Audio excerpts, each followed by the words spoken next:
नमस्कार प्रिय शिक्षक गण। आज आम अष्टम श्रेणी पाई निजे हुआ निज लेखक नामक प्रोजेक्ट भित्तिक शिक्षा मॉड्यूल विषय जानवा जाऊँ। यह प्रोजेक्ट माध्यम छात्र छात्री माने यह अग्रणी प्रश्नर अनुसंधान करेंगे। आपण ए दुनिया को क्यों कहानी कहवाक चाहती। छात्र छात्री माने यह प्रोजेक्ट को करिबा पाई 4 दिन धरी प्रतिदिन स्कूल रे 40 मिनिट एवं निज घरे 15 मिनिट समय व्यतीत करिवे। यही प्रोजेक्ट रे छात्र छात्री माने एक थीम, चरित्र, सेटिंग एवं प्लॉट चयन करी 4 दिन मध्यरे मिलित भावरे निजस्व कहानी पुस्तक तैयारी करिवे। सेमाने सेमानंकर धारणा को संगठित करिबा एवं ओडिया पाठ्यपुस्तक पृष्ठ 75 रु डाक मुंशी अध्याय को पुनरावृत्ति करिबा पई परिशिष्ट रे दिया जायथिबा एक कहानी मानचित्र व्यवहार करिवे। एही एक्टिविटी सेमानंको किछि भिन्न धारणार स्किल डेवलप करिबारे सहाय्य करिवो, जेपरि कि कहानी गठन विषय रे सेमानंकर बुझामणा को मजबूत करिवो। एकत्र एक सम्मानित कहानी विकास करी सृजनशील चिंताधारा एवं दलगत कार्यशैली को उन्नत करिवो। छात्र छात्री माने मध्य एथिसह किछि गुरुत्वपूर्ण 21st सेंचुरी स्किल्स विकास करिवे, यथा क्रिटिकल थिंकिंग, कम्युनिकेशन, कोलैबोरेशन एवं क्रिएटिविटी। एही प्रोजेक्ट करिबाकू आपणको निम्नलिखित सामग्री आवश्यक हेबो: पेपर एवं पेन बा पेंसिल। आसंतु एबे आमे 4 दिन रे एही प्रोजेक्ट रे कोन घटिबो ताहा बुझिबा। प्रथम दिन रे छात्र छात्री माने सेमानंकर प्रिय कहानी विषय रे आलोचना करिवे। चरित्र, सेटिंग एवं थीम परि उपादान उपरे ध्यान देबे। एगुडिक प्रोजेक्ट रो परिचय देबो, यथा चरित्र, प्लॉट एवं एक वार्ता सहित एक कहानी पुस्तक पठन, जहा कि स्थानीय संस्कृति को अंतर्भुक्त करिवो। दल गुड़िकरे छात्र छात्री माने एक कहानी मानचित्र तैयारी करी डाक मुंशी अध्याय रे थिबा मुख्य उपादान गुड़ी को चिन्हिबा पाई विश्लेषण करिवे, यथा थीम, वार्ता, चरित्र, सेटिंग, द्वंद्व, शेष पर्याय एवं समाधान। एही एक्टिविटी कहानी गठन अभ्यास करिबारे सहाय्य करिवो। एहा सह प्रत्येक सदस्य सहयोग पाई एक निर्दिष्ट भूमिका ग्रहण करिवे। द्वितीय दिन रे थीम, वार्ता, चरित्र, सेटिंग एवं प्लॉट उपरे ध्यान दे छात्र छात्री माने निजे प्रस्तुत करबाको चाहुथिबा कहानी पाई एक कहानी मानचित्र सृष्टि करिवे।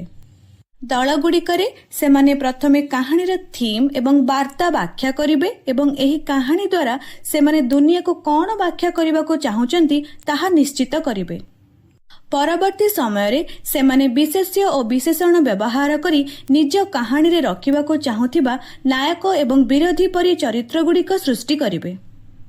तापरे सेमाने एहाको वास्तव अनुभव करिबा पई वर्णनात्मक भाषा सहित सेटिंग तैयारी करिवे। शेषरे सेमाने 4टी भागरे प्लॉट योजना करिवे: परिचय, द्वंद्व, शेष पर्याय एवं समाधान। परिशेषरे छात्र छात्री माने सेमानंकर निजस्व कहानी सृष्टि पाई मार्गदर्शन करिबाको एक विस्तृत कहानी मानचित्र पाइबे। तृतीय दिन रे छात्र छात्री माने सेमानंकर कहानी मानचित्र उपरे सहपाठी मानंक मतामत ग्रहण करिवे एवं सेमानंकर कहानी पुस्तक तैयारी करिबा आरंभ करिवे।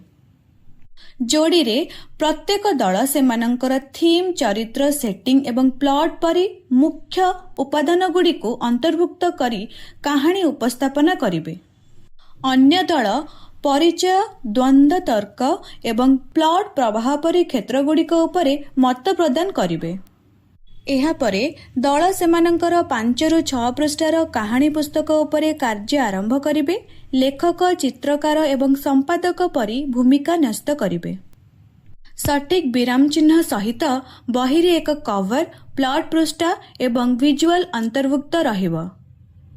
शेषरे छात्र छात्री माने एक नाटकीय पठन को रिहर्सल करिवे।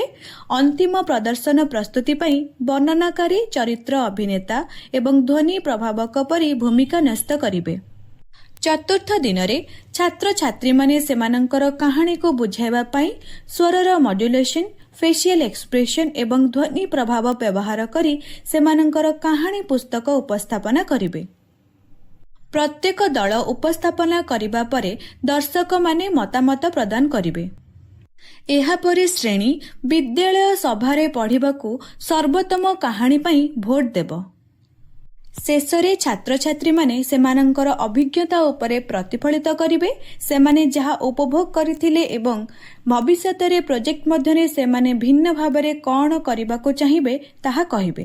ଆପଣଙ୍କ ଛାତ୍ରଛାତ୍ରୀମାନଙ୍କର ଶିକ୍ଷଣ ସ୍ତର ଉପରେ ଆଧାର କରି ଆପଣ ପାଠ୍ୟ ଯୋଜନାକୁ ସଜାଡ଼ି ପାରନ୍ତି। ପାଠ୍ୟ ଯୋଜନାର ବିଭିନ୍ନ ଟିପ୍ସ, ଅତିରିକ୍ତ କାର୍ଯ୍ୟକଳାପ ଏବଂ ସରଳୀକରଣ ପାଇଁ ପରିବର୍ତ୍ତନ ବିଭାଗଗୁଡ଼ିକୁ ଅନୁସରଣ କରନ୍ତୁ। ସୃଜନଶୀଳ ହୁଅନ୍ତୁ, କିନ୍ତୁ ନିଶ୍ଚିତ କରନ୍ତୁ ଯେ ସମସ୍ତ ତାଲିକାଭୁକ୍ତ କାର୍ଯ୍ୟକଳାପକୁ ଅନୁସରଣ କରି ପ୍ରୋଜେକ୍ଟର ଆଭିମୁଖ୍ୟ ଅକ୍ଷୁଣ୍ଣ ରହିବ, ଯେହେତୁ ଏହା ପରସ୍ପର ଉପରେ ନିର୍ମାଣ ହେଉଛି। ପ୍ରୋଜେକ୍ଟ ସମାପ୍ତ ହେବା ପରେ ପ୍ରଦର୍ଶନ କରୁଥିବା ସମୟର ଛାତ୍ରଛାତ୍ରୀମାନଙ୍କ ଫଟୋ ସଂଗ୍ରହ କରନ୍ତୁ ଏବଂ ସପ୍ତାହର ଶେଷରେ ଦିଆଯାଇଥିବା ଗୁଗଲ ଫର୍ମରେ ଅପଲୋଡ୍ କରନ୍ତୁ। ଆମର ହ୍ୱାଟ୍ସଆପ୍ ଗ୍ରୁପରେ ମଧ୍ୟ ଛାତ୍ରଛାତ୍ରୀମାନଙ୍କ ପ୍ରେରଣାଦାୟକ ଏବଂ ଜୀବନ୍ତ ଫଟୋ ଦେବାକୁ ଭୁଲନ୍ତୁ ନାହିଁ। ଆପଣଙ୍କ ଛାତ୍ରଛାତ୍ରୀମାନେ ଏହି ଅଭିଜ୍ଞତା ଦ୍ୱାରା ବିକଶିତ ହେଉଥିବା ଦେଖିବାକୁ ଆମେ ଆଶା କରୁଛୁ। ଧୈର୍ଯ୍ୟ ଏବଂ ନିୟମିତତା ସହିତ ଆପଣ ସେମାନଙ୍କର ଅଂଶଗ୍ରହଣ, ଜିଜ୍ଞାସା ଏବଂ ଶ୍ରେଣୀ ଲେବଲ ଶିକ୍ଷା ପାଇଁ ପ୍ରସ୍ତୁତିରେ ଉନ୍ନତି ଦେଖିପାରିବେ। ଆଉଥରେ ଦେଖାହେବ। ଧନ୍ୟବାଦ।